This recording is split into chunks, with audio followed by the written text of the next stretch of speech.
Jujutsu Kaisen is undeniably one of the most influential anime of the 2020s. You could even make the argument that it is the influential anime of the 2020s.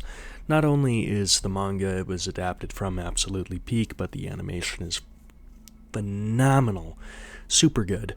And I'm a fucking dweeb. A massive dweeb. So I have compiled a 61 entry long iceberg that we will be talking about for the next however long this video is. Now, full disclosure, full transparency, spoilers ahead. If you have not finished the manga, or if you are waiting for the anime, do not finish this video. I'm going to spoil everything. That being said, if you don't care about spoilers, or if you've already finished the manga, or don't care about the anime being adapted, this is a video for you. So we're going to go ahead and just dive right on into level 1. The first entry we have is Satoru Gojo. Now, I put Gojo first because Gojo is undeniably the most popular character from Jujutsu Kaisen, at least from now. See, Gege Akutami, the creator of Jujutsu Kaisen, who we'll talk about later, made Gojo a little too cool, a little too hot, a little too freaky, and as a result, he broke containment, and there are fangirls all over the world.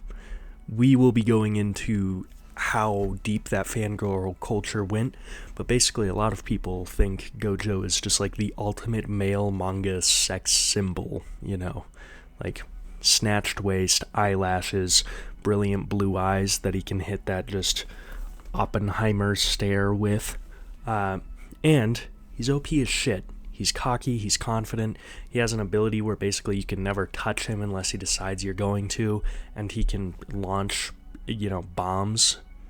Pretty cool guy, pretty chill character. He's also the teacher to all of the main characters, and a major revolutionary force in the world of Jujutsu Kaisen, and the impact of his actions we will be discussing further as the iceberg goes on. Cursed spirits. Now, the way that the Jujutsu Kaisen power system works is basically everybody leaks negative energy, and from that negative energy, negative entities are born. So, essentially, where people are afraid, people are hateful, people are, angry, this negative energy will coalesce until it becomes a spirit, and that cursed spirit will then have sentience of sorts depending on its power level, and seek to cause more suffering and create problems for the world. Now, cursed spirits are the main antagonist for the first, third of the series or so, and then it moves on to the bigger fish to fry, but they are important to discuss and understand within the Jujutsu Kaisen lore, which is why they're second on the iceberg. Lobotomy Kaisen. Lobotomy Kaisen is so many things that I'm going to have a hard time putting any of them to words. Basically, I feel like that clip of the old guy just, Lobotomy Kaisen was a sort of unforgettable cultural moment during the final arc of Jujutsu Kaisen. See, the fans knew the series was drawing to a close, and the fan art and the jokes and the community just went absolutely crazy. It's where you saw the rise of the "nah, I'd win" meme. And it continues to a sense to this day every time the anime comes back, where people will just come up with new and absurd shit. Like, the most recent one that I saw was Sukuna as a fisherman, fishing for Gojo, because there's a throwaway line in one chapter where the villain tells Gojo, "Oh, you're like a fish to me." And then the Gojo fish is saying, "Nah, I'd swim." There's also agenda posting as a part of Lobotomy Kaisen, which we'll get into later, where essentially just the most absurd, ridiculous slander of characters would come up. So someone would be like, "I think the color green is good, and this character is a bum who can't do shit, and they grew up in an era where the only people around were farmers, and they're abroad." There's the Sleepy Kuna meme where during the final fight, the big bad gets knocked out, so they put Mickey Mouse ears on him. There's the whole there's a question asked by the manga of, is Gojo the strongest because he's Gojo, or is he Gojo because he's the strongest? And that whole speech was just minced YouTube poop style in physical images. So it was like, are you, nah, I'd win because you're the honored one, or are you the honored one because, nah, I'd win? Just utterly incomprehensible, fully brain-rotted goo-goo gaga shit, and it was so fucking funny. Toji Fushiguro. Toji's up next on this list because I'm going to posit a theory to you. I think the author of Jujutsu Kaisen wanted to write, like, a romance manga dedicated towards women, sort of in that direction, like gay men or women, because all of the male characters he creates that are of age are just unbelievably fine. Like Gojo's this sort of hyper confident, super cool, really rich turbo twink, and then Toji's just like if the dirtiest homeless bum you could imagine was obscenely buff and actually pretty funny. Essentially, the reason he's so high on the list is even though he's not that important of a character in the grand scheme of things overall, he's mostly a plot device to introduce concepts. His physique is so phenomenal that it was one of those things that breached containment. It's like people being horny for Gojo, people being horny for Toji sort of went super critical and extended beyond the reaches of Jujutsu Kaisen and into the broader internet and the world as a whole. It also helps that, unlike Gojo, the creator of Jujutsu Kaisen, really likes Toji. The creator of Jujutsu Kaisen fucking hated Gojo, which we'll talk on later in the iceberg. But, like, Toji kills people. Like, he shoots a teenage girl, and the creator of Jujutsu Kaisen, when asked to draw Toji in the afterlife, puts a halo on this dude's head and is like, yeah, he went to heaven. So we've got the favoritism from the mangaka who created Jujutsu Kaisen, we've got the phenomenal physique, we've got the okay enough personality, and as a result, every, mid-gym dude who's looking for a physique goal will settle on Toji. I want to look like Toji. I work out to fucking look like that guy. I'm the mid-gym dude. Every woman or gay guy with bland, uninspired tastes who just likes hunky men with issues wants Toji. I like a little more depth to the dudes that I want to bang, but like I see it. I see the vision. I understand it. Ryomen Sukuna. Ryomen Sukuna is the king of curses. He's this really godlike, powerful entity within the Jujutsu Kaisen universe who has this obscene wisdom, knowledge, and mastery over the magic system in the world. He is a really interesting, fleshed-out character. Basically, he was the Gojo of his day. He was the strongest. He was isolated, And as a result, he gets bored, so he goes to the most evil sorcerer around and is like, hey, can you turn me into a evil radioactive object so I can come back and beat the shit out of people later? And the evil sorcerer was just like, I bet. I got you, fam. And then for 200 years, he is sealed away. And his fingers and his mummified corpse are all that's left. And he's brought back in the main character as this sort of... When I first read Jujutsu Kaisen, I wasn't expecting it to be as good as it was. So I immediately thought, oh, this is another Naruto and the Nine Tails. This is going to be uninspired. Sukuna's just evil. And he's not even really evil in the sense of, like, you can quantify him as evil. He's evil in the sense of he just does what he wants. And if he's bored, he doesn't do shit. So he's just resentful to the main character for containing him inside the main character's body. The main character being Yuji Itadori, which you probably already know if you clicked on this video. And he just goes out of his way to fuck with the main character, just doing the most awful, unimaginable, horrible shit whenever he's in control of the main character, because he's a D1 hater like that. And he looks around for the strongest to fight, and he's basically just hyper tweaking the entire series. And there's a lot of stunning philosophical depth to the character as well, as absurd as Sukuna may sound. It's a really well fleshed out and well told story that gives me a lot of appreciation for a villain so unique. Because the premise of such a villain is so bland that I wasn't expecting something as cool to arise from it as what did. Alright, up next we've got Yuji Itadori. Now, Yuji Itadori is the main character of Jujutsu Kaisen. He is my LeBron James, he is my GOAT. Love that dude. And Yuji Itadori is sort of the other side of the coin that is Sukuna, where Sukuna is careless and evil and goes out of his way to only do things for his own pleasure or his own tastes. Yuji is a really heroic, caring character presented to us in a bleak world. Yuji has a lot of his own life philosophies, surprisingly, for being only 15 when the series starts, and these all get tested and progressively challenged and changed until Yuji becomes this fully fleshed out character who's capable of standing toe-to-toe with basically the god of magic in his universe, and it's a really phenomenal story to tell. The thing is that, like, Yuji is an awesome character, but Jujutsu Kaisen is just so popular that somehow other aspects of the fandom outshine just how cool Yuji is. The main thing being that Yuji is 15, 16 when the series ends, and as a result, Gege Akutami, the creator of the manga, did not draw him in that certain way that he drew the adult male characters. So even though there's a huge fan base of Jujutsu Kaisen enjoyers out there, and it's worldwide phenomena, all of the like teenage girls, which is where a lot of the real cultural power lies, decided they wanted to bang Gojo, and as a result, Gojo's, like more well-known. He's more culturally there than Yuji is, even though within the fandom, Gojo might not be as popular as Yuji. Shibuya Incident. The Shibuya Incident is essentially a defining arc of Jujutsu Kaisen.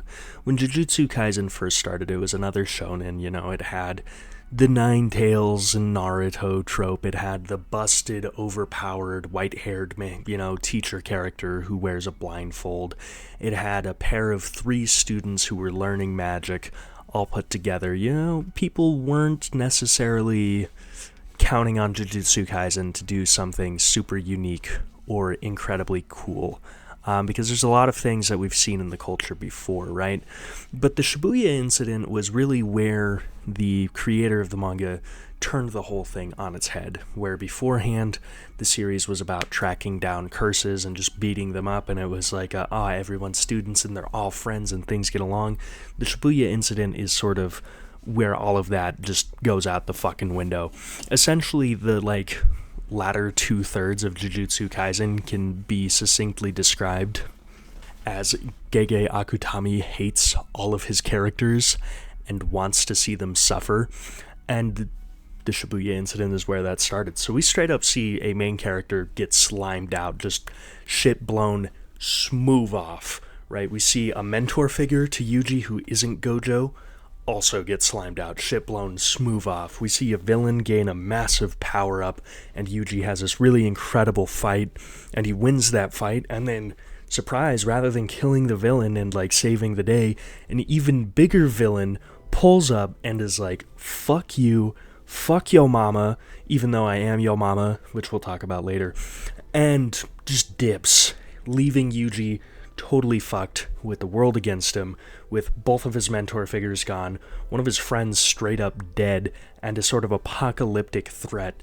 descending upon Japan. It was a really cool moment because it really went into these life or death situations, these extreme situations that creators of stories put children into, and it was a realistic, grounded approach to how something like that would go, which was very, very poorly, and it's phenomenal to read. If you haven't read it or seen it, for the love of God, stop listening to me. Go read it, watch it, something.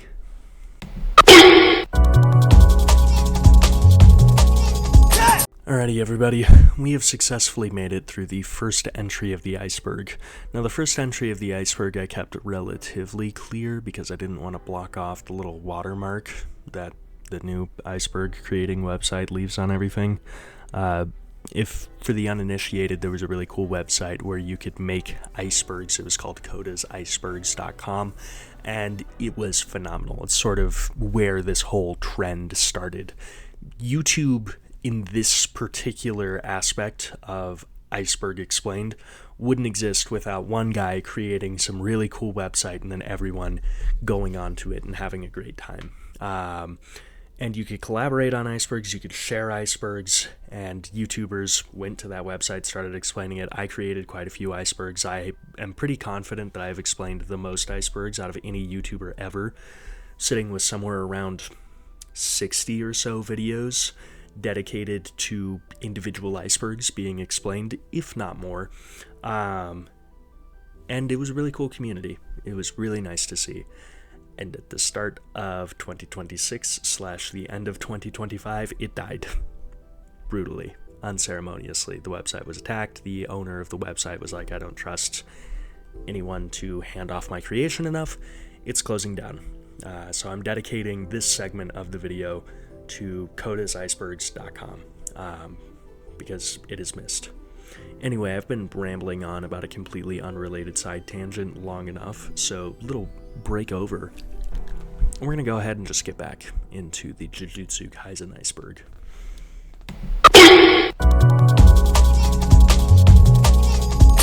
Cursed energy. Now, this is another aspect of the magic system within Jujutsu Kaisen. Essentially, cursed spirits are formed from negative emotions, right? But the way that that works is that negative emotions create what's called cursed energy, and the more cursed energy is around, the likelier it is for a cursed spirit to emerge. But Jujutsu sorcerers, the good guys of this universe, use cursed energy themselves, because if you kill something without cursed energy, it is more likely to come back as a curse. This is especially true for human beings. This does happen in the series. It's pretty cool to see. We'll be talking about it later. But essentially, cursed energy is the chakra, it's the pressure, it's the spiritual energy of this universe that people have varying amounts of, they have varying efficiency with, and they utilize to do all of the cool superpower stuff that they do. Cursed techniques. Now, cursed energy is, the energy source, and you can do cool stuff with it.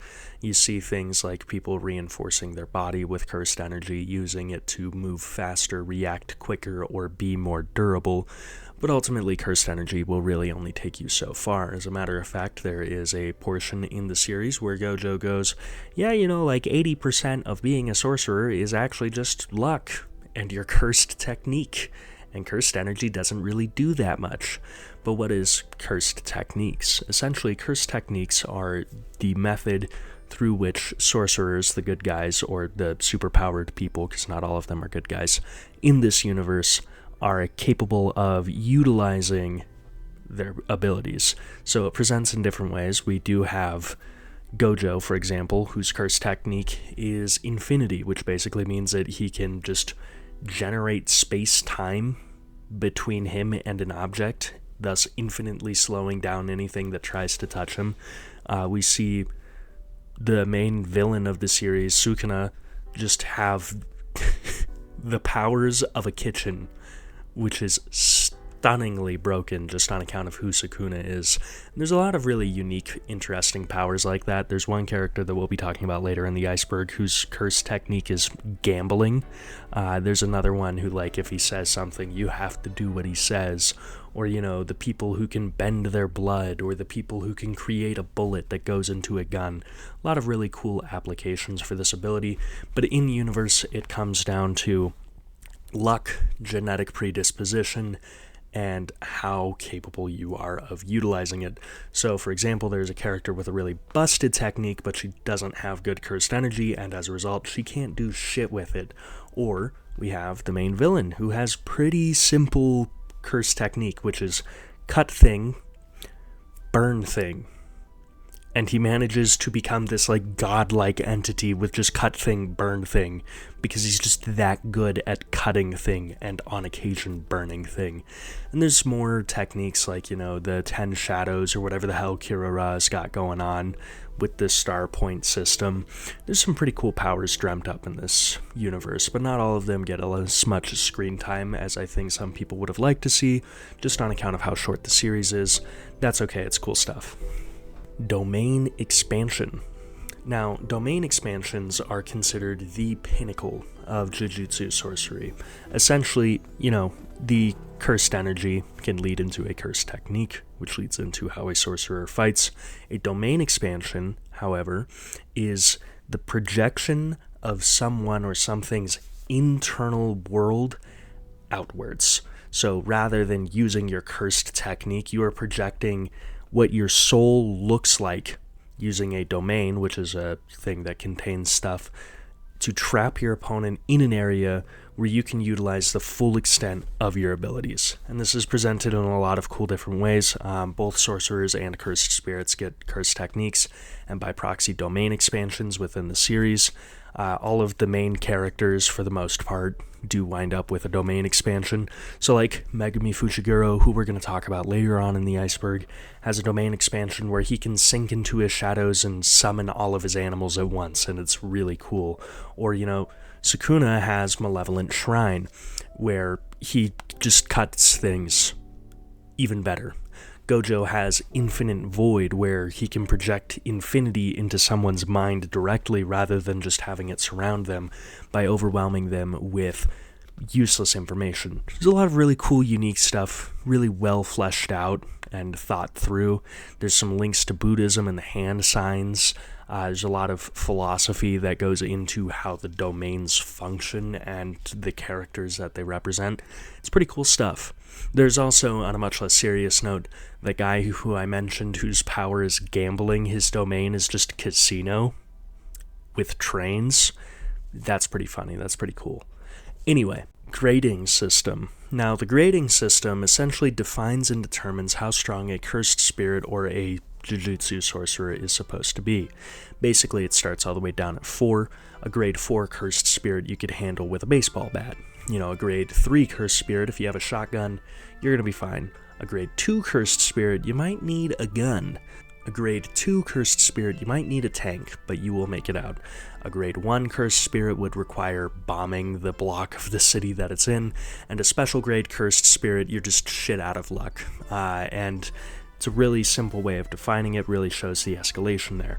Now, the Jujutsu sorcerer grading system works slightly differently where they're beneath it. So a grade 1 sorcerer should be capable of taking out a special grade curse, and a grade 2 sorcerer should be capable of taking out a first grade curse, and so on and so forth. Now, most of the people that we see through the course of Jujutsu Kaisen are either special grade or grade 1s. We're really only seeing the top 1%, but special grade sorcerers are essentially people who are capable of defeating countries on their own, like leveling an entire nation with very minimal work. Now, when you have people like the god of cutting and cooking things, a little absurd, but it makes sense, or the guy who can displace reality itself as his power, it makes sense. And the grading system goes on and on from there.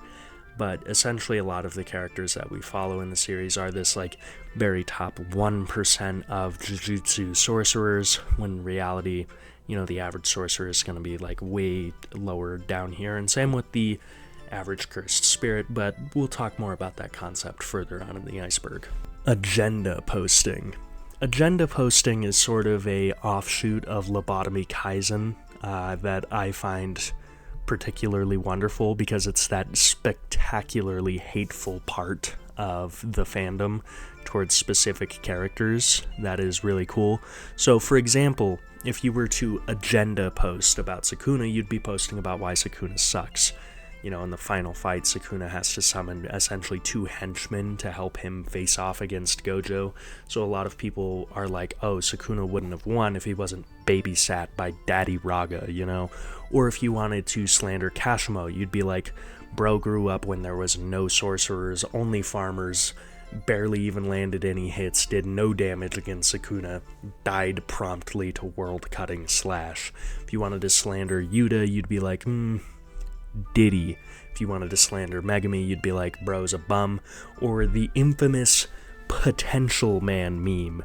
Now, this meme is another one of those things that broke Jujutsu Kaisen containment and spread onto the internet as a whole, so much so that I think this meme has single-handedly altered fandom culture and how we engage with power scaling and magic systems, which is pretty cool to see and pretty funny to live with. I mean, this meme is fucking hilarious. The actual hatred someone had to have in their heart to create this is phenomenal.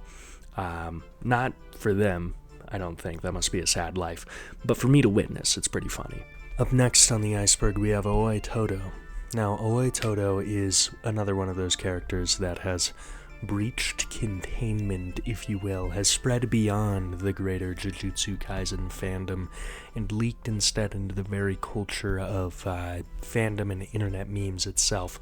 Now, you, if you were not a Jujutsu Kaisen fan, may know Todo as that batshit insane dude who's hitting that, like, beefy-ass pose, loses an arm, is hallucinating. The Todo is schizophrenic joke is very popular and common. But within Jujutsu Kaisen, he fills a really unique role. According to Gege Akutami himself, who is the mangaka for Jujutsu Kaisen, Todo was supposed to represent this sort of Kenpachi role for those who have seen Bleach. Basically a dude who was so strong and insane that, like, it didn't really matter what happened. As soon as he was on your side, victory was guaranteed. And sure enough, Kenpachi within Bleach is this kind of guy who's so batshit insane that he just doesn't abide or play by the power systems in place. Like, everyone has these cool magical swords, and Kenpachi's just like, yeah, I just beat the shit out of people with my sword. I don't use any of the cool magic shit in there. That's for nerds. And sure enough, he wins pretty much every single fight he's in. Now, Todo is a similar character. He has a really cool, unique power. It's called Boogie Woogie, and every time he claps, he can switch places with something, or he can switch something else's places as long as it's imbued with curse energy. Now, this is a really confusing, bizarre technique for a lot of people to face off against, but Todo is him to the degree that he just does not feel or find it necessary to use his power 99% of the time, and as a result, he's just constantly this D1 aura farmer, just beating the shit out of everything with no superpower other than just cursed energy, which runs in, you know, the whole Jujutsu sorcery thing. As a matter of fact, when we're introduced to Todo, it's him wailing on the deuteragonist of the series for having the wrong type in women or men. Because that's how Todo introduces himself to people, is just going, tell me, what's your type in women? It's okay if you like dudes too, I suppose. Which is a ridiculous opening line to have, but he has it because he's him. And when Todo's introduced to Yuji, they both bond over having the same type, which is tall woman with big ass, and they're just locked in. They're like this for the rest of the series. Basically, Todo's like, you're my brother, and Yuji, when he's in the heat of the moment, is like, yes, brother, and they push each other. And that's what's really cool about Todo, is he serves as this sort of mentor figure to Yuji, to the point that when they're fighting a special grade curse, which is supposed to be like the very highest level of threat that you can have in Jujutsu Kaisen, Todo goes, yeah, unless you do this move that, like, almost no one can do that warps reality itself, we're not friends anymore, and you're not my brother. And then Yuji just goes, yeah, I got this shit, hits a Black Flash, and, you know, it's sort of the beginning of Yuji being a Black Flash merchant because he's so locked in.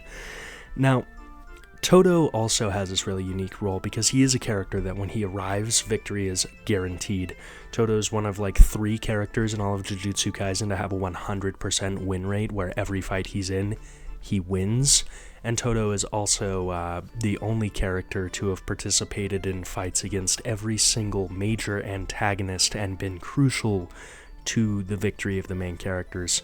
So this guy is literally made by the author to be a goat.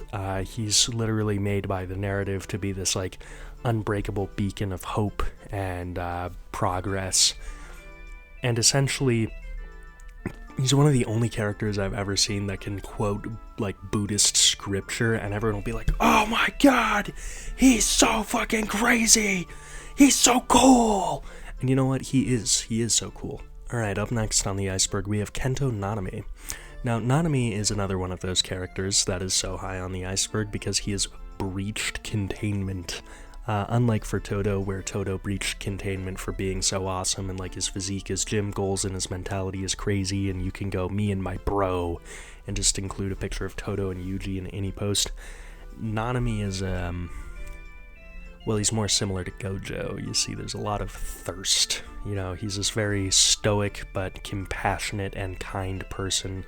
He's got a sharp jawline because I'm convinced Gege Akutami actually wanted to make a gay romance and then was just made to make a battle shonen by his editors.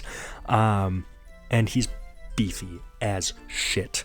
And when he was in the manga, everyone was like, Nanami is daddy. And then when he was animated, everyone was like, Nanami is daddy. To the point that there's a scene where he's pulling another character's hair, like in a torture method. And there's an infamous tweet where it's like, Haruta is stronger than me because if Nanami had me in this position, I would have unzipped his pants and showed Shibuya a real incident. And that sentiment's kind of reflected in a lot of Nanami fangirls. Now, unfortunately, what happens to Nanami is not good. There's sort of a little... and he dies at the hands of one of the main antagonists, and it's this really traumatic moment for the main character.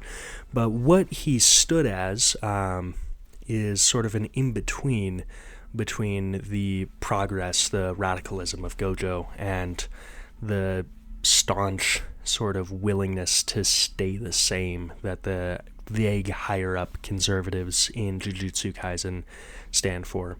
You see, Nanami is just a guy who is there because it is what he can do that helps people. He hates his job. Being a Jujutsu sorcerer, in his own words, sucks. But you know what sucks more? Having a 9-to-5. So he's a Jujutsu sorcerer. Now, Nanami is an extremely powerful character as well, being presented as a grade 1, so one of the stronger sorcerers, or can be. And his technique is really interesting. It allows him to divide things or people into 10, and then on the 7 and 3 mark, he can create a weak point, and then if he smacks that, shit gets bad. He's also very good at the Black Flash that Yuji is a merchant in, previously being tied with Gojo for the highest record of consecutive Black Flashes. But, unfortunately, that doesn't stop what happens to him, where he faces down against Mahito, the main villain of the first third of Jujutsu Kaisen, and he loses because he's beat to shit at this point during the Shibuya incident, and his last words to Yuji are, "You got it from here," because Nanami is a kind of compassionate character that when he was thinking of his last words, the final things he would say while alive, his last thoughts were about what would be the least burdensome thing to say to Yuji so that Yuji wouldn't feel bad. That's the kind of guy he was, which is probably why so many people were like, Nanami is daddy, because not only is he daddy material, he's a father figure as well. Megumi Fushiguro. Now, Megumi Fushiguro is the deuteragonist, arguably, of Jujutsu Kaisen. He is the first character we actually see on screen. He is also a sorcerer, and he is the victim of both the narrative and the fandom. So to start with Megumi's background, he is sort of this orphan boy who was vaguely raised by Gojo after Gojo just straight up slimed out his dad, Toji Fushiguro, and he has a really busted technique called 10 Shadows that lets him use shadows both as a way to transport and store things, and summon creatures made from shadows, which manifest as these 10 animals that get increasingly absurd. So there's divine dogs, where you can summon a cool little dog. And then there's Nue, where you summon a bird that can electrocute things. And then there's Escape Rabbit, where you summon a horde of rabbits, and it escalates and keeps escalating until you get to Divine General Divergent 8-handled sword Mahoraga, who has the ability to adapt to any and all phenomena. And we're going to talk about Mahoraga later. But basically, Megumi has this, absurd technique that allows him to do anything from, ooh, I can slip into the shadows and vanish, to I can drop the Jujutsu Kaisen nuclear bomb on you. And as a result, he had a lot of potential, and this got memed with Potential Man, because the narrative points out that Megumi has a lot of potential. Gojo points out that Megumi has a lot of potential. Sukuna points out that Megumi has a lot of potential. And Megumi just kind of is whatever. And then this story just brutalizes him horribly. Basically, Megumi's sort of aspirations as a character isn't necessarily to save the world or to do anything good. It is to do the best that he can, save who he thinks is worth saving, and eventually get his stepsister out of a coma that she's been in and undo the curse that was put on her before the story started. Now, compared to the, like, unbridled optimism that is eventually sharpened into this sort of mega philosophy that Yuji has, Megumi is the much gloomier of the two. He definitely is at, like, this story's Sasuke, but maybe a little more friendly. And that's shown in a lot of how Megumi is characterized. You see, there's a big, like, trendy thing going around where Megumi is a very depressive person, and a lot of people have pointed that out, and Gege Akutami, in a sense, sort of commented on how depression affects young adults and how it can affect you in the heat of the moment and how it can impact someone's life and someone's will to do something. And then the fan base treated Megumi exactly how a lot of people in the real world treat depression, where they're like, potential man, loser, Bamkumi. When in reality, Megumi's actually a really powerful sorcerer. He's one of the only sorcerers to have a domain expansion that were shown in the series. When he does, like, actually cut loose and get his head in the game, he's fucking crazy. Unfortunately, his time in Jujutsu Kaisen is tragically cut short, not because he dies, but because Sukuna, on some straight up, like, Diddy shit, decides, Megumi's technique seems interesting, and then at the end of the Culling Games, uses a binding vow he made with Yuji to bring him back to life, to rip off Yuji's own finger as Sukuna and feed it to Megumi, so that way he can possess Megumi, which is a really unfortunate thing to have happen to Megumi, because unlike Yuji, who is built to contain Sukuna and as a result can handle that and is mentally strong enough to overpower Sukuna and subdue him throughout the entire series, Megumi just gets his shit ran. And then Sukuna's like, nice new body I have. I'm gonna do a bunch of evil shit, including but not limited to killing Megumi's sister, who is possessed by another sorcerer who is incarnated into her body. And Sukuna stays in Megumi's body until the very end of the series, when Yuji finally literally beats Sukuna out of him, and Sukuna sort of melts into this blob. So as a result, Megumi is inadvertently made to do a lot of horrible things, including killing his mentor slash father figure in Gojo when Sukuna wins that fight, and killing his own sister, and killing a bunch of other people, and cannibalism, and a lot of really awful things. And we don't ever really get to see how Megumi takes to these things, which is a shame, because I think it would have been interesting to see how his character developed from there. But that's kind of part of why the potential man thing is so strong, is because it's like, Megumi could do all of this, Megumi might have all of this, and fuck you if you want to find out, is sort of how Jujutsu Kaisen treats that. Mahito. Now, Mahito is one of the disaster curses. He's actually the only disaster curse that I'm going to give his own entry, because Mahito is an extremely interesting case in Jujutsu Kaisen. Basically, Mahito is a cursed spirit born of humans' negative emotions, obviously, but he's sort of the representation of humans' negative emotions towards each other. And as a result, that makes him weird. His curse technique allows him to alter the shape of souls, which really leads to some horrifying body horror stuff and, like, existentialism coming into the play there. Because what Mahito is doing to people is, like, fundamentally really fucked up. Essentially, he gleefully skips around. He's kind of like a child because he's only been alive for 2 years. He doesn't really care that much about people or what he should be doing, both as a sapient entity and as a cursed spirit. And that affects his character in a really interesting way, because we see him this, like, joyous, whimsical little thing who also will, like, turn a human into, like, a bad dragon dildo that can walk, and then they die a horrible death while pleading for you to kill them. Really fucked up shit. Something that really sucked me into Jujutsu Kaisen the first time I read it. And Mahito is presented during the first portion of Jujutsu Kaisen, you know, the sort of introduction arcs and the Shibuya incident, as the big bad of sorts. Like, he's not the big bad, but he's one of the bigger bads, especially because he's fundamentally opposed to Yuji. See, Mahito's philosophy is that as a curse, it is his job to kill humans, because he is born of humans' negative emotions to each other, and he doesn't really care about the how or the why. It's just what he does because it is natural to him, and he's following instinct. And Yuji is this like super hopeful, optimistic person at first who like thinks he's going to save everyone and that he's going to, die surrounded by people because he's a strong kid and he's going to end Sukuna because that's what he was made to do. And Mahito questions that extremely. So the first thing that Mahito does is he kills a bunch of people.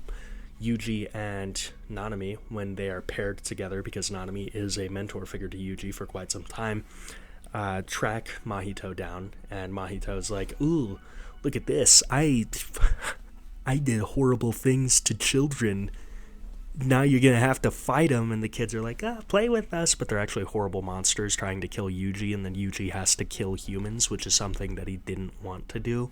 And this is sort of what sparks a part of Yuji's philosophy change of going from saving people to allowing people to die a proper death, because he doesn't view that as a proper death. He views it as a horrible thing to happen to someone, which objectively it is. Nanami then continues to not like Yuji. But the problem is that Yuji as a vessel understands the shape of the soul, and as a result is able to protect himself from Mahito's bullshit. And the other aspect of that as well is that Sukuna being inside of Yuji is not going to stand for Yuji's soul being touched, because to touch Yuji's soul is to touch Sukuna's soul. And that scares the ever-loving shit out of Mahito, because the first time Mahito tries that, Sukuna's like, if you do that again, I'm gonna fucking kill you. And then Mahito does it again, and Sukuna's like, well, you're gonna die. Sukuna isn't the one to land the final blow on Mahito, though. See, Mahito is part of this big plan to capture and subdue gojos, so that way they can end Jujutsu society as it is and bring about this new age and era of curses. Little does he know he's actually being manipulated by Kenjaku, who we're going to talk about way further down on the iceberg. But essentially, from Mahito's perspective, he is just in it to get rid of Gojo, get Sukuna on their side, and fuck everything up. And getting Sukuna on their side is kind of the hard part, but getting rid of Gojo is the more achievable part, right? So that's what the Shibuya incident is that let's put Gojo in a box, send his ass to the pocket dimension. And they successfully do that using some pretty underhanded tricks, and then Mahito's just running around fucking murking people. And that's where Mahito catches Nanami lacking. He touches Nanami's soul, and as a result blows his ass up, which is I made the little balloon popping gesture earlier, which is pretty unfortunate for Nanami. But then Yuji sees that and is like, I'm gonna chimp the fuck out. And he vows sort of to kill Mahito even more than he already did, with some past incidents with another, friend of Yuji's that died. And then Mahito kills another of Yuji's friends. And then Yuji's like, fuck, I'm depressed. And then Todo shows up and is like, nah, Yuji, we got a stunt on this hoe. And Yuji ultra locks in, beats the ever-loving shit out of Mahito. Mahito's like, I'm gonna evolve and become even more powerful, and Yuji goes, wrong, Black Flash, repeatedly. To the point that Mahito's death is one of the most satisfying things to read in fiction, in my opinion. Basically, Mahito does his whole, I'm gonna evolve to the ultimate killing machine thing. Yuji goes, the fuck you are, beats the shit out of him. And then when Mahito's on the ground, weak, Yuji just goes, you know what? Sure, Mahito, I'm you. Just as killing humans is nature to you, killing curses is nature to me. And I'm gonna kill you, and if you come back, I'll kill you again. And if there's any curse, I'll kill them too. I'm just a cog in a curse-killing machine, and that's what I'll do.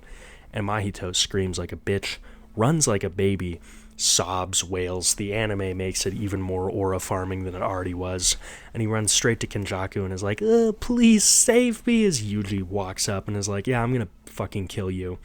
And then he gets absorbed by Kenjaku. So really the only unsatisfying thing about Mahito's death is that Yuji wasn't allowed to actually deal the blows that killed Mahito, but Yuji in every sort of physical and philosophical way fundamentally broke down Mahito until Mahito just could not be Mahito anymore.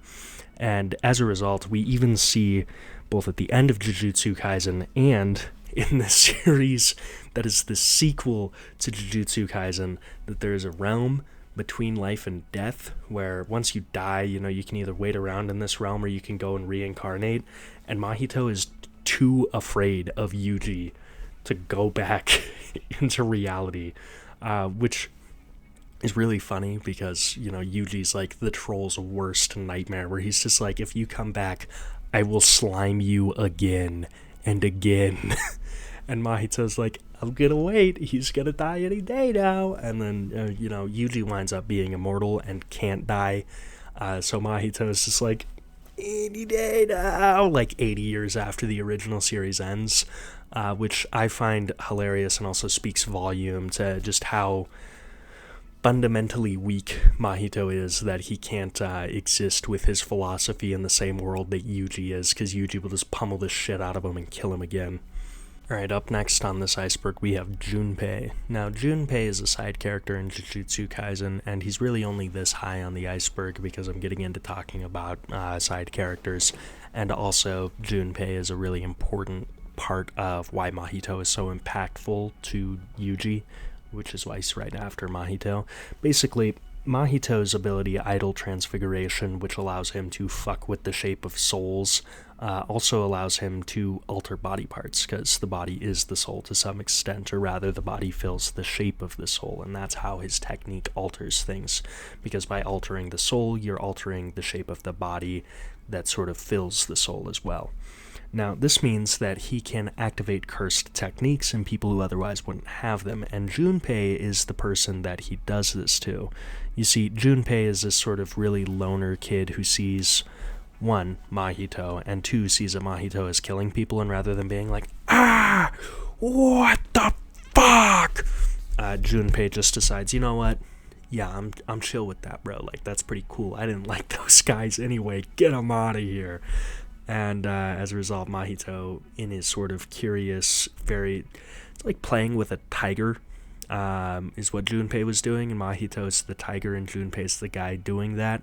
But Mahito's, you know what, sure, you want to learn about the world, you want to see my perspective, you want to figure all this stuff out, let me give you a cursed technique, and then I'm going to tell you to, like, go find people who are sorcerers. And Junpei happens to find Yuji, and Yuji's like, let's be friends. And Junpei doesn't really have a ton of those, so, Junpei naturally is like, sure, yeah, we'll be friends, but it turns out Mahito had deliberately done this just so that way he could fuck up Junpei and kill him, just to fuck with Yuji, which is a D1 hater move, and also makes the way that Mahito gets dog-walked even more satisfying.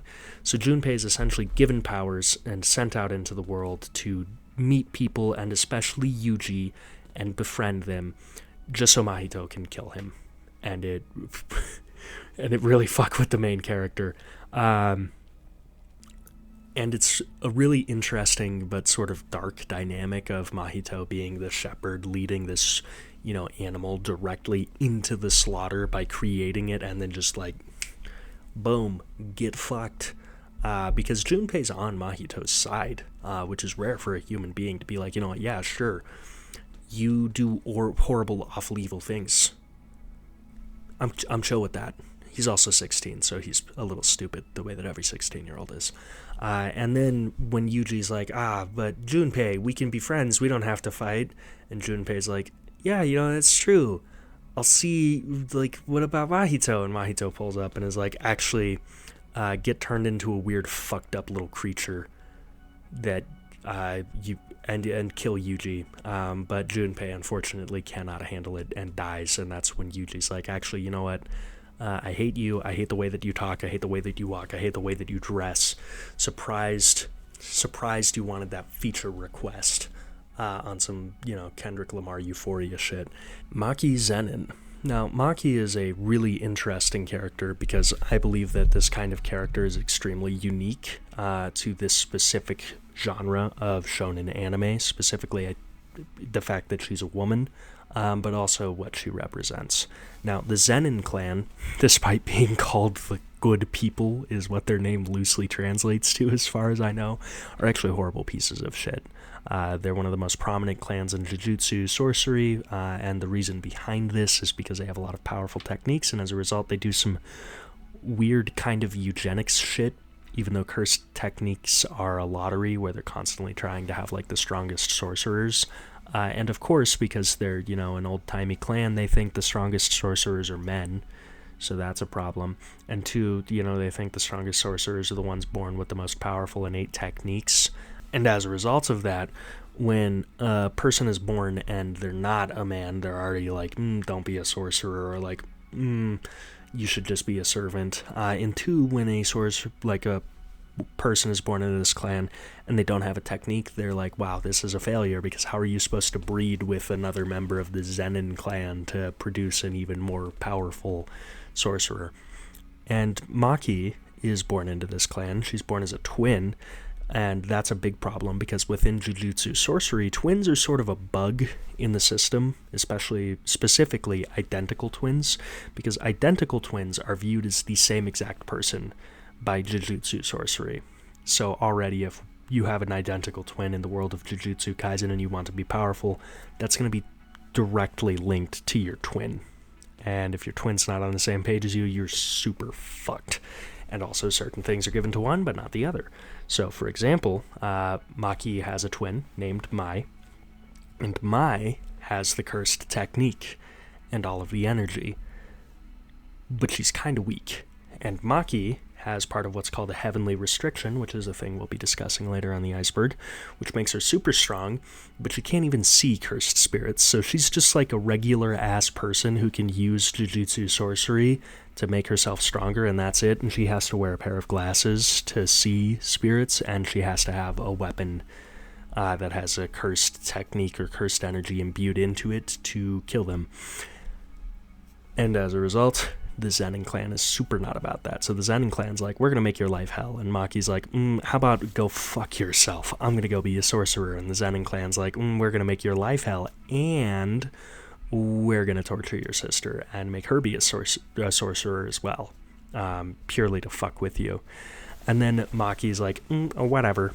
And then she gets her shit ran by the Shibuya incident, gets burned, and is not doing so hot. And her family does collect her and throws her and Mai into a pit full of literal, creatures born from evil to kill her and Mai, because they're viewed as failures by their father, who's a real upstanding guy. And instead what happens is Mai's like, actually, I understand how this works now. I'm gonna kill myself.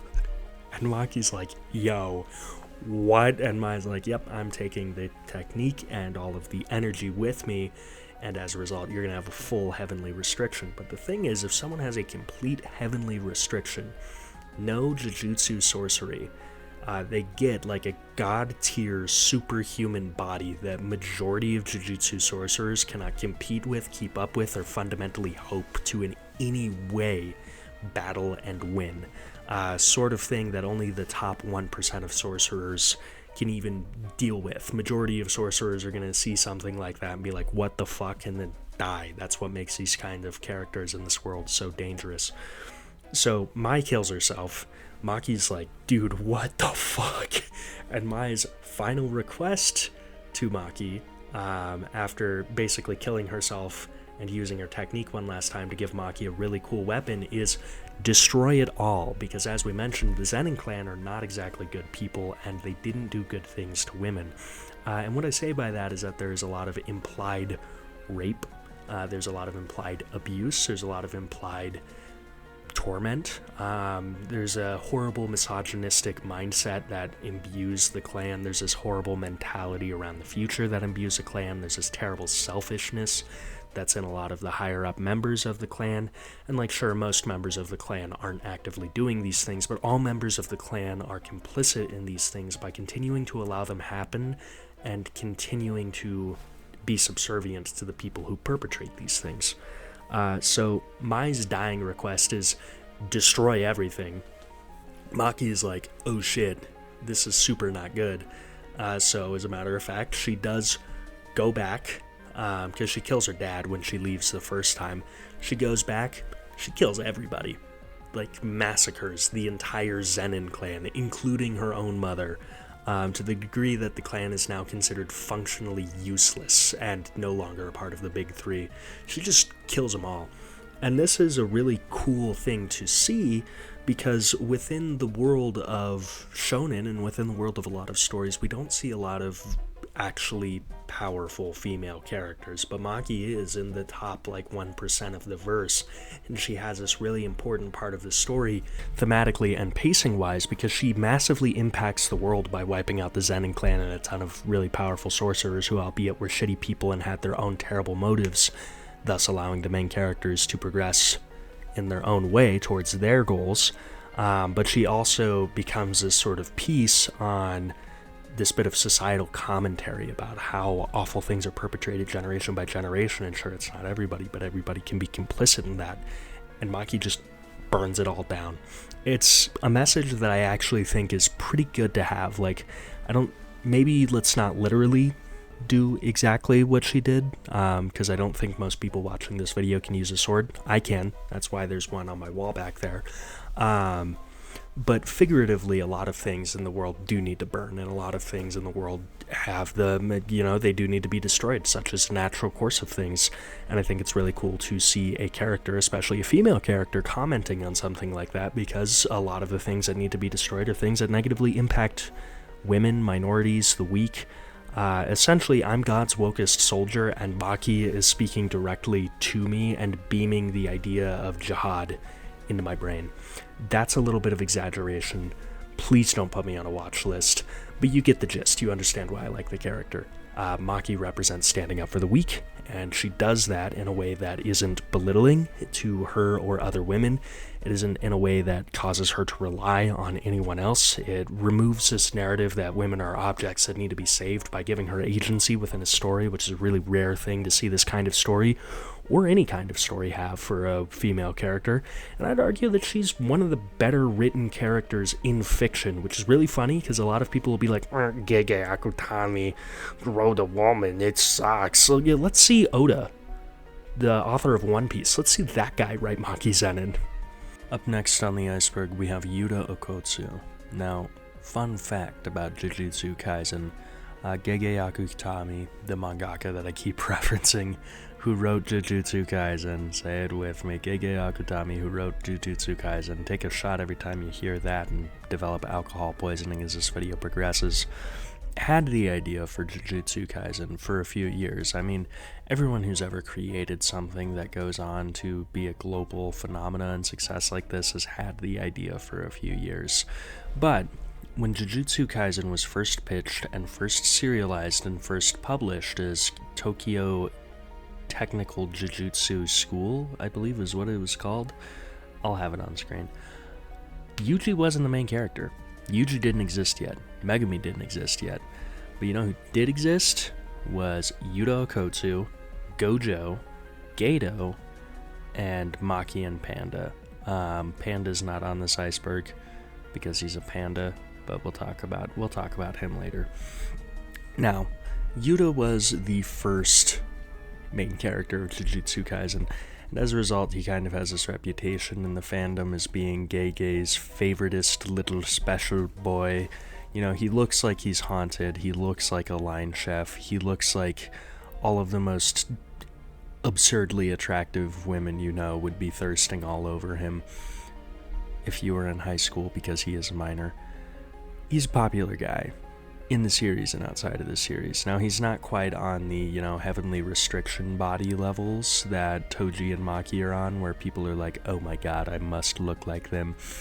But he's a pretty well-liked character. He's a super kind, genuine guy who actually has these really direct principles in a world full of gray shades and, amoral and gritty, nasty actions. And that makes him a nice little breath of air in the story and in the genre.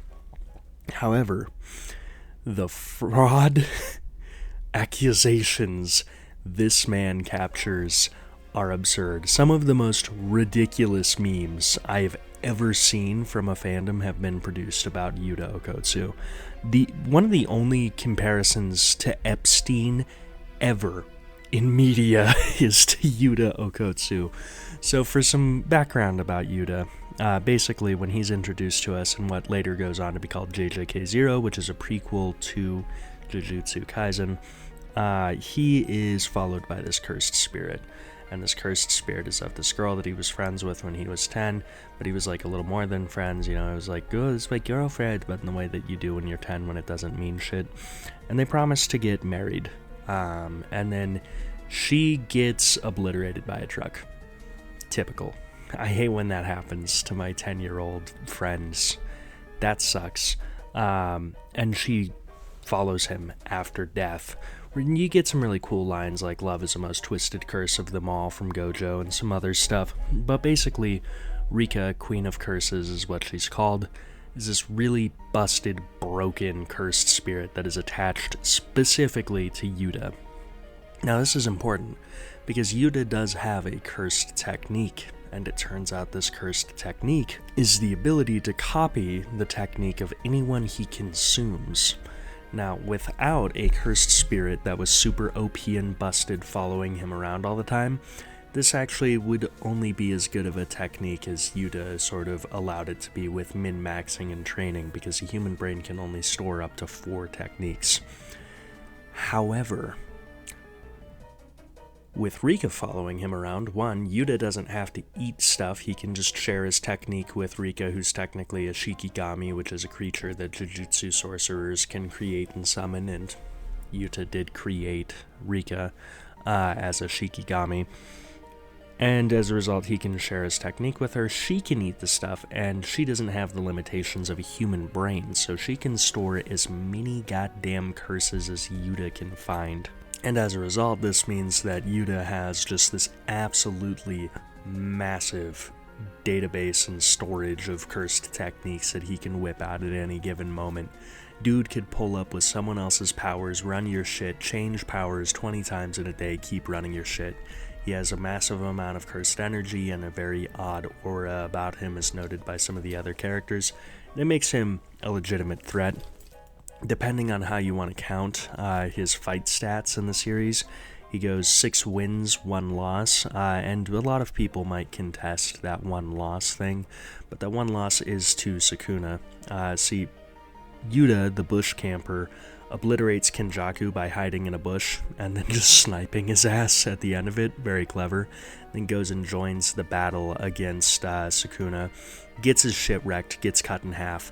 And then, you know, they grab his body, and they also have Gojo's body. And they're like, you know what, Yuta, you stole a technique that allows you to transfer your mind into someone else's body. Get inside Gojo. And he does. And it was a huge pump fake that, like, baffled and, you know, bamboozled the shit out of the Jujutsu Kaisen community. It was really an incredible thing to see happen live. And he gets in Gojo's body, fires off 1 hollow purple, loses a domain clash, and then just passes out. And that's sort of the catalyst for him catching a lot of slander. There's also the fact that he has his love interest from when he was 10 still following him around, and he's like low-genuinely a grown-ass adult almost by the time we see him in the series. I mean, he's 16, but 16 and 10? That's where the Epsteinator accusations come from. But anyway, that's Yuta Okotsu, what's cool about him, how his powers work, what he does in the story, and why people are clowning on him. Suguru Geto.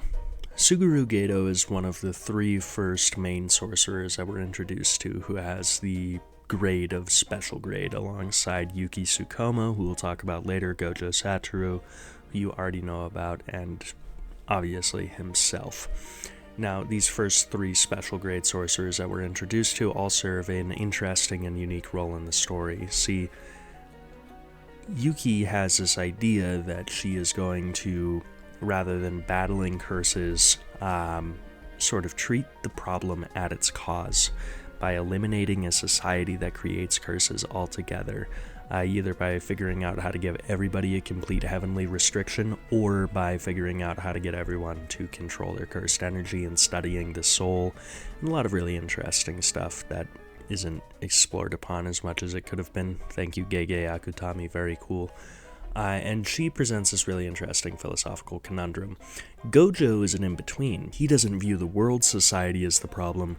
He views Jujutsu sorcery society as the problem, and he seeks to upend it. And that's actually why he's a teacher, is to create the next generation of like-minded people who will just take the place of the higher-ups, because Gojo's strong enough that he could fucking slaughter everybody, and there's like nothing anyone could do about it. They'd just get their shit ran. They'd be super fucked. But then the question becomes who replaces them, and that's why Gojo became a teacher. Rather than treating cursed spirits as the only problem, he's treating how Jujutsu society handles cursed spirits and sorcerers as the problem to be solved. And this brings us to Geto. Where's Geto in this?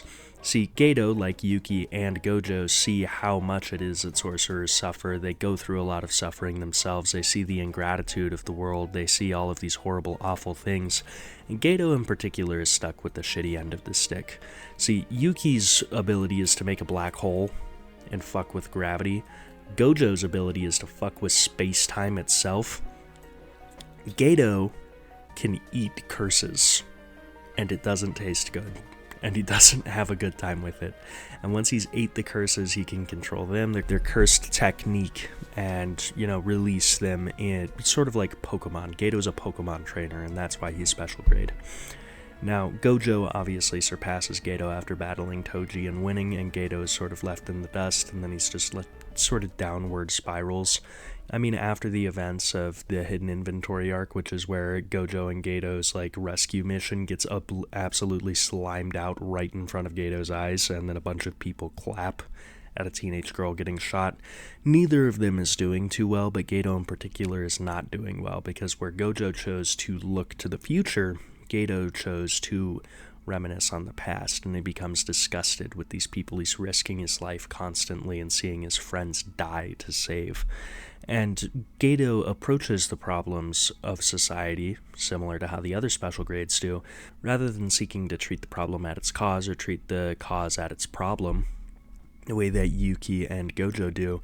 He just straight up thinks that we need to kill everybody who isn't a sorcerer. No, let's fix it. No, let's just make Jujutsu society better. He's just they're all monkeys. Man's on some ranked racism. It's crazy. And it's also unfortunate. There is also one other thing that I'm not going to mention now that's later on the iceberg that involves Geto. But Geto's character is very tied to Gojo, and we'll talk about that later. But Geto and Gojo are sort of opposite sides of the same coin, which makes their dynamic very tragic. And as a result, Gojo goes on to raise the next generation, while Geto stays trapped in the past generation. And it's a sort of thematic backdrop to a lot of the topics discussed in the series. Megan Thee Stallion sampled Jujutsu Kaisen. There is a sample going around of someone who sounds a lot like the voice actor in English for Yuji, going, I like a tall girl with a big round ass, which is true to what Yuji says. This is what he likes. And then he goes, like Megan Thee Stallion. Which, you know what? Live your truth, Megan Thee Stallion. You are a big tall girl with a fat ass. Hell yeah. The world loves to see it, and I would argue the world needs more of that energy. Now, this is on the iceberg as low as it is because I feel like not a ton of people who aren't actual Megan Thee Stallion listeners will understand that, but Megan Thee Stallion is one of many celebrities who has seen Jujutsu Kaisen, who has referenced Jujutsu Kaisen, and is sort of giving it its flowers, and it's really cool to see pop culture at large acknowledge something that used to be as fringe as anime. I remember when I was a kid, you couldn't watch anime. The Catholic kids at the poor middle schools would beat you up. And then they discovered Dragon Ball. And if they were Mexican Catholic kids, they already knew about Dragon Ball. But the white Catholic kids, they'd get on you for it. They'd be like, nerd stuff. And they wouldn't pick a fight with the Mexican Catholic kids who knew about Dragon Ball because they would win. But it was a dangerous world out there unless you like Dragon Ball. Dragon Ball was chill. So you couldn't like any anime, and more specifically, you couldn't openly talk about anime because there was always that one kid who smelled like wet dog food who ruined it for everybody. And that was just sort of the expectation I had as a child, and as I've grown up, it's become more acceptable and more cool, to the point that a really cool rapper is sampling Jujutsu Kaisen, or at least something that sounds like it, in one of her songs. It's a nifty little thing to witness. Alright, for our final entry on level 2, we have Heavenly Restriction. Now, the Heavenly Restriction is a really tricky, odd, complex thing, but it is up this high on the iceberg because it's well known, and everyone who, knows about it typically wants to look like the people who have it. Now, the Heavenly Restriction is a binding vow of sorts. A binding vow will be talked about later on in the iceberg, but the TLDR is that a binding vow is an agreement a sorcerer can make with themselves, sacrificing one thing to gain something else, or with someone else, trading something in exchange for that. And due to the enigmatic rules of the magic system, they can't break this binding vow with themselves, or they lose what they gain, and they can't break the binding vow with others, because then you don't really know what the sort of karmic system will do to you, and it can be very, very bad. So we actually don't really see broken binding vows all that often. Now, the difference between a Heavenly Restriction and a binding vow is that a binding vow is imposed at will. A Heavenly Restriction is imposed at birth. Within Jujutsu Kaisen proper, we have 3 confirmed characters who have binding vows. Now, the first 2 that are going to be really obvious are Toji Fushiguro and Maki Zenin. Essentially, Toji Fushiguro's is a complete Heavenly Restriction. By having 0 cursed energy, he possesses a sort of absurd, obscene, superhuman level of strength, speed, and senses. He can still see cursed spirits, but he cannot do anything with cursed energy. He's just him so much that he can pummel the shit out of everything. And as we can tell from the Hidden Inventory arc, Toji Fushiguro, until Gojo came around, was the strongest. There was no getting him. Like, you would not win that fight. You'd have to jump his ass Sukuna style to catch him lacking, and nobody ever did. It wasn't until Gojo awakened that Toji finally lost. And with Maki Zenin, we see an even further demonstration of that, where she just murders the most powerful and prominent clan in Jujutsu society with almost ease. Like, there's very few moments in that fight where she's actually sweating. It isn't until she's battling the very highest of highest ups within the Zenin clan that she sees any kind of struggle, and she still walks away from that fight. Nobody else does. Everyone else is dead. The other kind of binding vow we see is in the other way, though, where you can exchange all of cursed energy for the pinnacle of a human body. You can exchange a human body for the pinnacle of cursed energy. And we see this in Mechamaru. Mechamaru has a horribly disfigured body. He can't be in the sun. He can't really control his limbs. He lives in a bathtub of blood. And yet, Mechamaru possesses an incredible reserve of cursed energy, to the point that when he's able to store it as he's planning to defeat, Mahito and warn people about the Shibuya arc, that he stores 18 years worth of cursed energy in a battery. He also is able to control his curse technique at extremely long ranges. The entirety of Japan, he can use his technique in. That's something no other sorcerer can do. Now, this brings me to my next point about Heavenly Restrictions, which is that there is 2 kinds of them. There is a partial Heavenly Restriction, and there is a full Heavenly Restriction. So, Maki, at first, when we're introduced to her, and Mechamaru, both only have partial Heavenly Restrictions. Maki can still access and use cursed energy when we're first introduced to her, and as a result, she's very strong, but she's not as strong as she could be. Mechamaru still has some of a body, but not all of it. So, when Mai dies, she takes the cursed energy with her. Maki's Heavenly Restriction is complete. This leaves us an interesting realm of speculation that there could be a complete Heavenly Restriction in the other direction, where you completely sacrifice a body to become pure Jujutsu, but I would imagine that'd be something very similar to a cursed spirit in nature. Essentially, the Heavenly Restriction is a reflection of the 2 sides of Jujutsu and how to become extremely powerful within it, and that is to fully embrace it or to fully abandon it. Those who choose to fully abandon it become the pinnacle of the human body. Those who choose to fully embrace it become the pinnacle of cursed phenomena and Jujutsu themselves. and it's a really cool thing to witness and observe, especially narratively. In the final fight, we see Sukuna hits a black flash because he gets so locked in on proving not just himself, but Jujutsu to someone who abandoned it entirely while he's fighting Maki. Now, there is a fact that you can't willingly impose a heavenly restriction. It just happens extremely randomly and extremely rarely at birth, to the point that within the entire Jujutsu Kaisen universe, we only know of 4 incidences of a heavenly restriction happening, only one of them being partial, or only one of them being full from the get-go. But it's essentially a cheat code, a hack to getting straight to the top of something without having to put in all the work. Some people are born extremely strong, some people are born with the potential to be extremely strong, and some people are born just varying levels of normal, and that's what the heavenly restriction reflects.